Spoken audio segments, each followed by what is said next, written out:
X, open up the. You posted this in the morning, and I would love it if you could explain it to everybody who are listening to us at the moment. Yeah, so sitting in a tent in Alaska, and an idea that how to get fresh water and electricity. Yeah. So, a couple challenges. One, the sea ocean is rising up. So, if you're maritime, you look at these computer models of places that, like in Bangladesh, is rising, and then you have surge tides during the monsoon, and so there's the oceans are getting. We might not even have a few countries in X amount of time. Yeah, Maldives is an example. Yeah, exactly. Yeah. And there's a nation that's paying the consequence for the West, and same thing with Nepal. I mean, Nepal per capita doesn't have a carbon footprint like someone like myself from the United States, and so they suffer the consequences of a warming planet. But with the ocean rising up, we know that there's an opportunity there. So if we take water out of the ocean, and then you can either get in a few places like the Dead Sea, it's below, so it would siphon right in, but you'd probably have to bring it up on the land. So you're going to kind of create a closed loop type system, but taking saline water, and then that goes into a solar furnace. So imagine a big column, and then there's 10,000 concentric mirrors around that are then programmed to bounce that sun right onto that solar still, and then that water is flash boiled. Yeah. Gets to a temperature of 3,500 degrees Celsius, and that steam spins turbines, creating electricity. And then as that condenses, you then have fresh water for.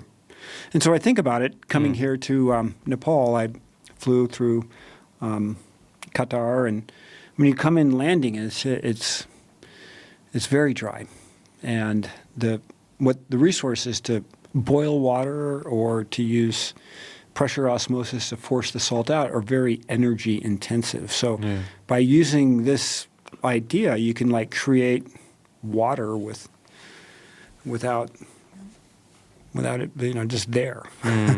We need to use the power of the sun. Yeah. More and more. And this is. I'm not an engineer. Is it more efficient to have photovoltaic cells to create electricity and then run that? But the photovoltaic cells they require mining, and there's an imprint on those. And just having the sun bounce off this big steel thing, and I mean, they could probably run it 24 hours because if they got to that temperature, you can store that energy and keep spinning it. So but it would have to, when the sun goes down, then you remove the tray and the.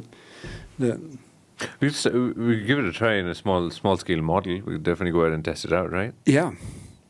So students from Truederma University, this is it. KU. I want to put KU guys there too. Both of them, yeah. So, TU and KU. Yeah, you get the Nepali students. This would be.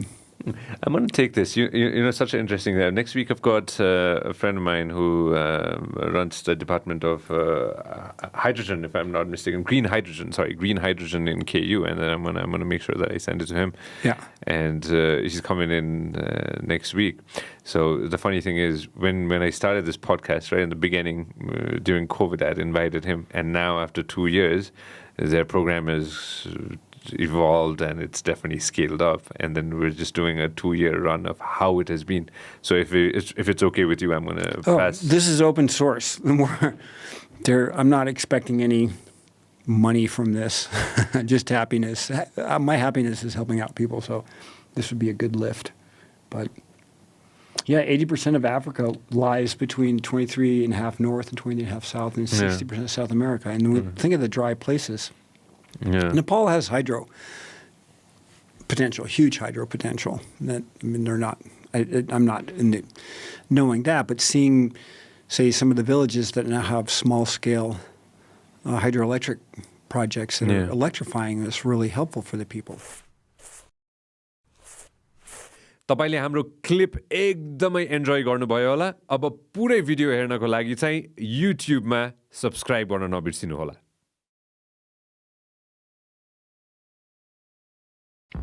This program is brought to you by Vianet Studios.